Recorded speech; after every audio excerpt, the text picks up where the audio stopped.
How'd you end up working for New York? Well, Terry Garvin, who booked the job guys in New York, Mhm. was in the office in Kansas City when I was there. Okay. So he called me and says, "Can you get me 12 guys?" For I don't remember where it was for. I got them. He said, "Well, we liked those guys. We didn't like those two were." So I never bought those other two. But it was the one time I got paid for bringing job guys. The other times, I mean, Vern paid me by giving me house shows, but New York gave me house shows too. So, and they paid real good money for their job guys. What was the schedule like for New York? Well, I would just go in and I would do TV a couple times maybe once every 2 months. I would do TV, and then they might give it when they were around Milwaukee, they'd call me, or Chicago, or one night they called me and had me work with Mad Dog in Milwaukee for them, and I worked with Haku in Chicago, and I worked in Rockford. I don't even remember who I worked with. What was a WWF Hulk Hogan like compared to a AWA Hulk Hogan? He was the same to me, except he had his own little locker room. Hmm. Was a star, but I could go in his locker room and shoot the shit with him. I mean, I spent a lot of time because all the agents, Renee and Jack, and all the guys I knew from the AWA were in the office. Okay. So I'd spend time in the office there. Any interactions with Vince McMahon while you were there? Sure. One night when they were doing the King of the Ring thing, and they were having my guys practice carrying King of the Ring, he had John Studd attempt to get on the platform. And then he started laughing because it was a rib. And I said, "You wouldn't be laughing if you see how we worked for you tonight." And everybody goes, "You can't talk to Vince like that." I said, "Sure I can. What's he going to do? Fire me?"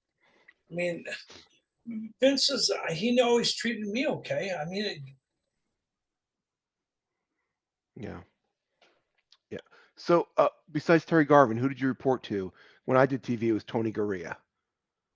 well, Gurria, well, no, I just would come in and, I mean, Chief and Goulet did the booking. Hmm. So I'd usually go and talk to them, but Arnold did the payoffs. I usually went and told Terry, "Here we are," and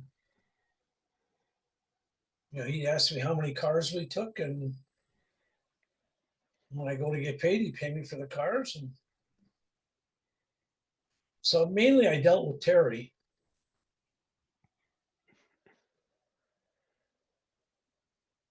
But they were kind of, they didn't give a shit about us. As long as we did what we were supposed to do and no one got hurt, they didn't care. All right. Anyone not take care of you doing TV for WWF? The only time I got hurt in New York, they flew me and Jake and Trevor Adonis, Jimmy Evans out to Frisco, and I think we did Frisco and then we did Sacramento. And I worked with the Powers of Pain in Frisco, and they knocked me cold.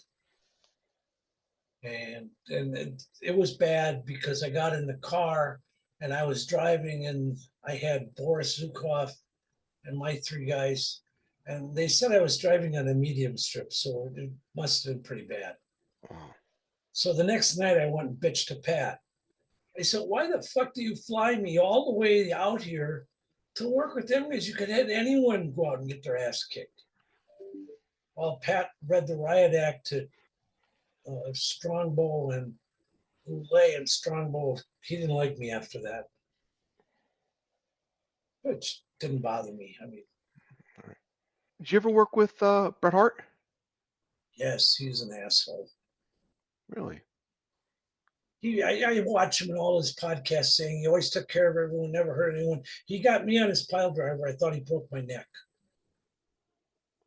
Okay. That was I, just finished back then, right? what? That was his finish back then, the pile driver? Yeah. And he didn't need to hit me. I used the pile driver in all our local shows around here. I never got anybody. So Sure. anyone that says, so I have no use for Bret. Was he rough the whole match or just the finish?